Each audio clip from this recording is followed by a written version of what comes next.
most people probably spend more time planning a 2-week vacation than they do the 20 years they're going to live in retirement. Most men in midlife seem to be hyper-focused on their money.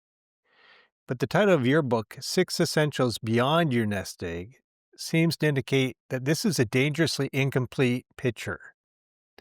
What's the disconnect that you both see? I think that's an excellent question, John. If you are approaching your next stage of life focusing only on the money, you may find yourself in a position where you are financially in a great shape. But what do you do with all that time and money if you don't have a plan for what you want to do with it, how you want to spend it? Um, and that plan also needs to resonate with what's important to you. So I think there are a lot of ideas that retirement is about travel, or it's about leisure, or it's about, all of those kind of one size fits all approaches. But when you get down to it, not one of us is that average person that the average book is written about. And so we really wanted to personalize the retirement experience and get to a place where folks understood that it is not by any means a one size fits all endeavor, that this is something that is going to be the most meaningful, going to bring the most happiness, the highest quality of life or life satisfaction if we go about it in a individualized approach. So we created the book to help folks figure out what that individual approach looks like for them. And John, I like to think of money as a tool. It's a tool to help you get what you want out of life. It's not the end-all be-all of existence. Having a large nest egg is great. It gives you more opportunities. It gives you more options. But you can be happy with $1 million. You can be happy with $1 billion or unhappy, right? There's plenty of unhappy multimillionaires out there. And the important thing is, are they living a rewarding life? Are they living life according to their values? Are they getting satisfaction out of life? Or are they just completely focused on building wealth? Have you had that typical high achiever who has done everything financially right, has that large nest egg, but basically outside of that has a rather empty life? Oh, sure. There's plenty of people out there who are just hyper focused on the money. Um, they may have a career that rewards them very well, but doesn't provide satisfaction or doesn't provide any balance in life. So they're working all the time and that's it. And it causes problems with relationships. It causes problems with their health. When I first was in college, I was working for a bunch of attorneys, and many of them were just super unhappy. They were doing very well financially, but they had no satisfaction in life. And, we've always said this, old adage, nobody says on their deathbed, oh, I'm glad I worked so much, right? Those are not or I wish I had worked more. That's not what people are thinking about as they approach end of life. Instead, we're thinking more about the experiences we've had, the relationships that made life special and worth living. So those are the kinds of things that we want to put people in position to think about and really where are we getting our value from? For most of us, the work is the means to get there. It's not the end. Speaking of opportunities, I just found it so interesting when we're thinking about these additional 5 essentials apart from the financial planning. These actually turn out to be the very things that most men in midlife realize that they're missing from their life. And it seems like midlife is the first opportunity or the first moment they kind of see that check engine light. Is that how you guys kind of see it, or what's your experience? And we all tend to go through very similar life stages, no matter what culture you're in or what environment you grow up in. And there's childhood, there's the teenage years, there's the college years, then it's, nose to the grindstone, build that career, work hard. And it's not until about midlife, John, where people actually start looking around and saying, well, I've gotten this far. Let's look back at where I've been. What does the future hold for me? I think it's a really ideal time to take an assessment of your life, where you've been, where you're going, where you want to be, right? Because you're getting to a point now where you can actually make some choices, hopefully, and have some flexibility, hopefully. And maybe improve upon your life. There's great opportunities. You can always go back and say, I wish I would have done this or that. But it's a good time to say, okay, now I have some life experience. Now hopefully I have some money. I don't have to worry about my parents supporting me anymore. Maybe it's time to start thinking about how I can improve my life and what I can do for the future to make it what I want it to be. And I love, absolutely love your analogy, John, of the check engine light. That is so accurate. We talk a lot in developmental literature about things like a midlife crisis. And I think that is something that has been documented in some of the research. The timing of it can obviously vary from person to person. I know in, modern culture, we've kind of said, 40 is often where we say folks head into this midlife crisis. It can be 40, it can be 50, it can be any time when that, check engine light comes on. And when people take a pause and assess where they are and compare that to where they'd like to be, or are they on the path that they saw themselves on? And that's usually where, if somebody ends up in sort of a crisis, that's where it's coming from. It's a comparison between where they thought they would be, where they think they're expected to be, and where they're taking stock of actually being. And I do want to tell, all of your listeners, if you find yourself in a crisis situation or kind of eyeballing and looking at life and sort of saying, how did I get here? Where am I? Am I on the right track? This is not your fault. Society has set up men in our culture to be breadwinners kind of at the expense of all else and to really focus on that earning potential where a man's worth in society is often highly correlated, if not perfectly correlated, with their financial success. And I think that really creates a situation where we do have a lot of men at midlife taking stock and saying, wait a minute, I'm supposed to have all these other things in check too. The time wasn't provided. The experiences were not encouraged Huh. throughout early adulthood and mid adulthood. So I don't think it's surprising that we're finding a lot of folks at midlife having that question or even crisis of, am I on the right track? So we want to just reassure folks that it's not a problem. It's not anyone's fault. It's just there are steps to get on track. And we hope that our book helps with that. So when we're looking at getting on track and we're looking at the 5 essentials, assuming someone's ready to make or start making changes, what's the single biggest barrier that prevents men from investing in them? Is it ego, time, or just not knowing where to start? It's society, it's culture, it's expectations. It's this demand on men to be the breadwinners and to sacrifice for everybody else. I think that definitely it's a cultural thing, at least in Western society.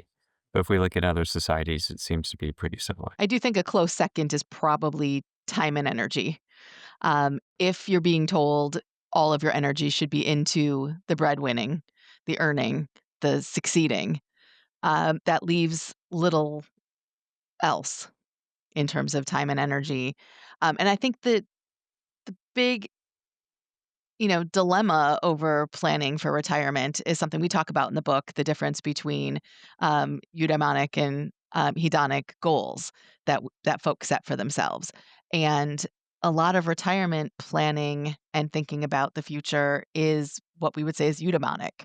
It's something that does not give us immediate gratitude or feedback or pleasure, unlike the hedonic goals where, I know health is important. I'll use that as an example. Health is important for every single one of us. It becomes increasingly important as we age.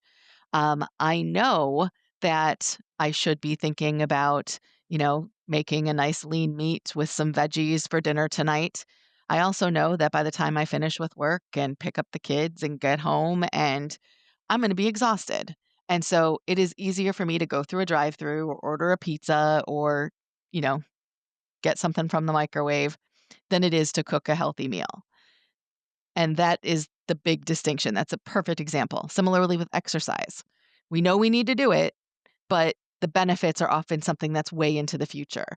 And so when you're asking midlife men, hey, make time for things that you're not necessarily going to see a reward for years or decades, or come home and relax. Those, I think, those are real life challenges that we all face. Now, in your workbook, you identify the health essential as having three key ingredients: nutrition, exercise, and sleep. I think most guys my age understand that these things are important, but we're just actively failing at them. We're not exercising, we're not eating right, and we're definitely not getting enough sleep. What's the biggest psychological barrier that you guys see that prevents us from embracing these changes? And of those three ingredients, nutrition, exercise, and sleep, what should be the first domino? Is there one we should focus on to make the other two easier? That's a good question, John, as I don't think there is one. I'm not a health and fitness expert, but I listen to a lot of health and fitness experts, and they all are interconnected. If you're eating poorly, it does actually affect your sleep. If you're not getting enough sleep, there are chemicals in your brain that make you crave the garbage food and also reduce your body's ability to let you know when you're full. So sleeping poorly affects nutrition. Not getting enough exercise affects sleep. Not getting enough exercise can also affect your nutrition. They're so integral to have all those three things. So focus on what you can focus on and do what you can for all three. I wouldn't put one over the other, but I would say, you know, try and do something, just something for each of those three items to improve, and try to build habits, because if you don't actually dedicate attention toward it, it's not going to happen. So what is one thing you can do to make your sleep just a little bit better? Whether it's going to sleep at the same time every night, waking up at the same time every day, or within a 1 hour window, that's going to help your circadian rhythm. Is it sleeping with blackout curtains if there's light waking you up? Is it turning off your cell phone an hour before sleep so that blue light doesn't affect you? Pick one thing. What about nutrition? Is it eating better? Is it eating out less and cooking at home? Is it paying attention to your protein intake and reducing some of those carbs and fats? What is it? Pick one thing to work on with your nutrition. And then with exercise, what are you doing for cardiovascular health? What are you doing for strength to make sure your body is fit? Another thing is to have a goal. Maybe you want to run a marathon or do a triathlon or something like that. Pick a goal, and then you're going to force yourself to train for that goal. And you're going to focus on those three categories: your sleep, your nutrition, your exercise, so that you can achieve that goal. We actually have a corporate health program at my company, and we have a fitness and nutrition coach, Jeremy Mullins at First Form. He's fantastic. And he has this great idea of, think about what you want to do when you retire. Are you going to want to travel? Okay, what do you need to do now to make sure that when you're in your 70s or 80s, you can do that travel? Like, how much walking are you going to do on those trips? How many flights are you going to take? Are you going to, I want to be a cyclist. I'm a cyclist now. I want to continue to be riding in my 70s and 80s. So what do I have to do now to make sure that my body is fit enough to do that in the future? So this is a great concept that Jeremy came up with, which is train for what you want to be when you're in your 70s and 80s. So, practically speaking, what's one small, tangible deposit someone can make into their health account this week? What are some actions that they could take? One thing folks can do now is stand up a bit more, just not sit so much. We have so much data now over the last decade or so. You've probably heard the phrase sitting is the new smoking. We Hmm. are seeing so much coming out now because we've got, we've left the era of a lot of manual labor and, folks who had really active jobs, and now we're seeing the majority of society working desk jobs. And I'm imagining most of your listeners are working 40-hour weeks, if not 50 or 60-hour weeks. And many of them are probably doing it in an office chair. Hopefully they're ergonomically set up so that they're not putting extra strain while they're sitting there. There's ways to do that. That's a whole extra separate field. But just standing up for 5 minutes every hour, stretching a little bit, going for a quick walk, using that as an opportunity to walk the halls, have a restroom break, get a snack, whatever it might be. Just standing and moving a little bit every hour can absolutely change so many pieces of our physical health outlook, from posture to our heart to our sleep and nutrition. Just across the board, it's going to give us that much of a better outlook.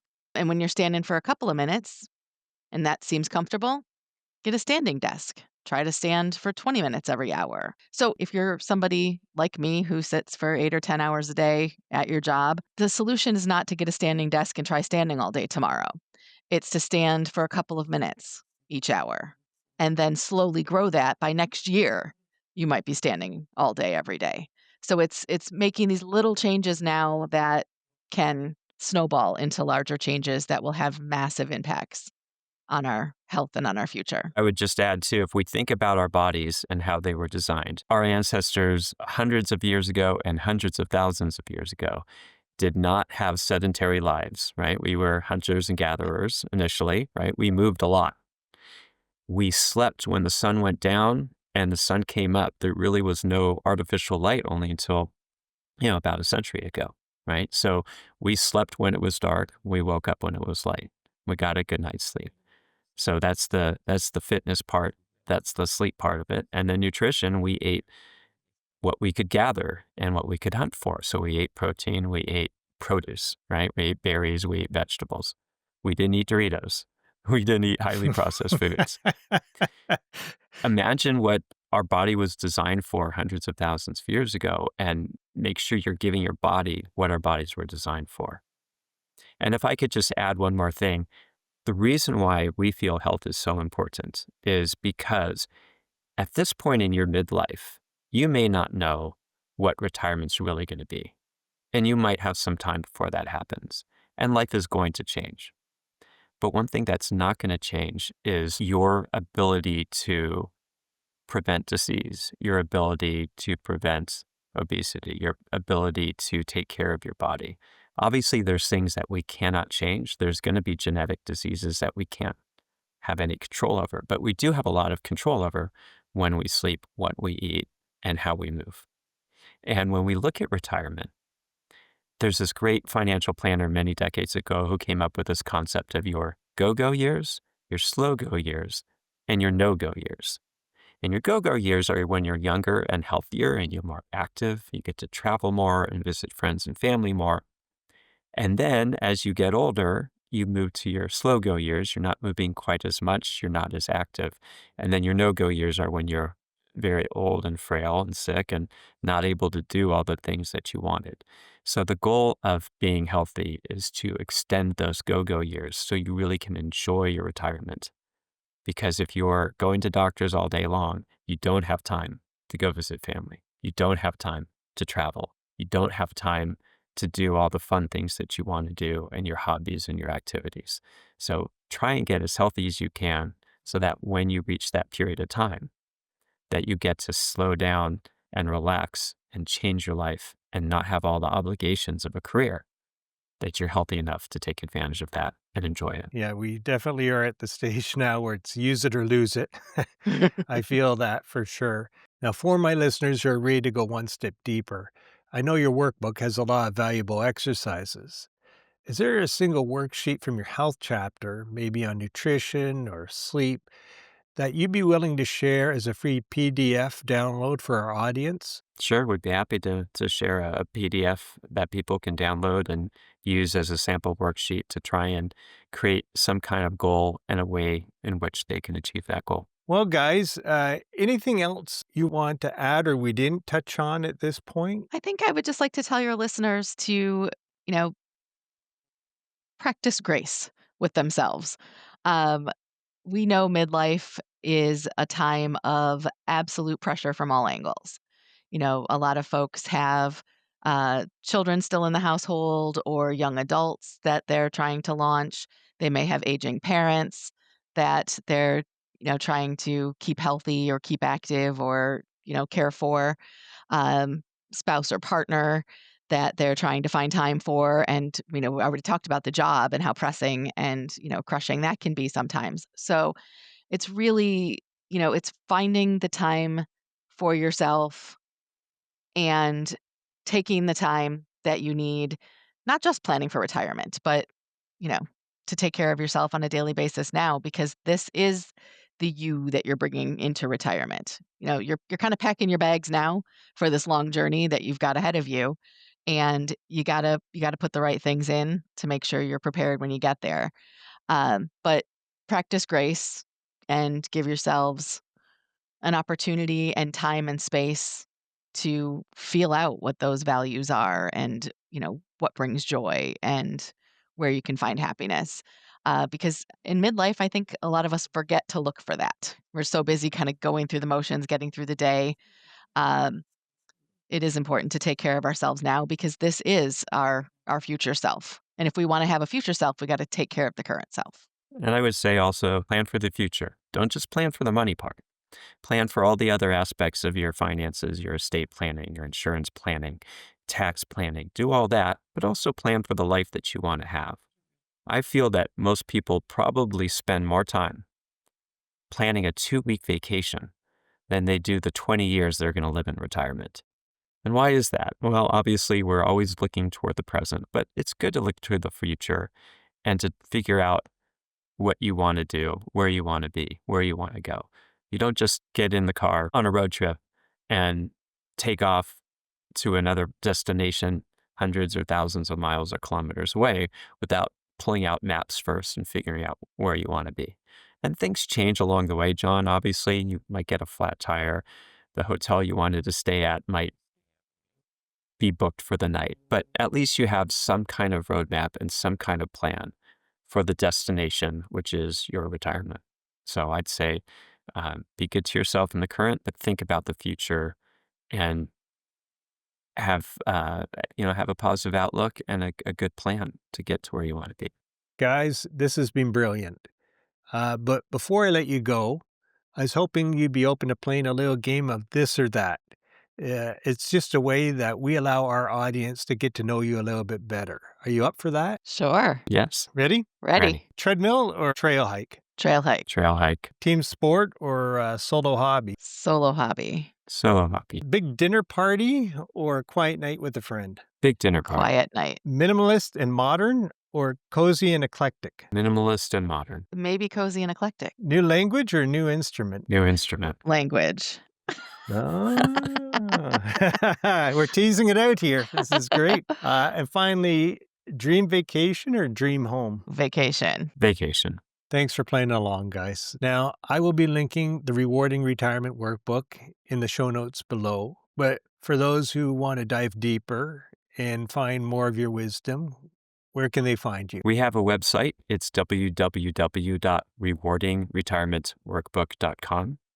And on that website, you'll be able to find links to the book, and you'll be able to find a sample chapter, and you'll be able to find all of our social media links so that you can learn more and read more. Perfect. We'll make sure to link to all that in the show notes below. Once again, thanks so much, guys. It's been great. Been my pleasure, Thank John. you so much, John.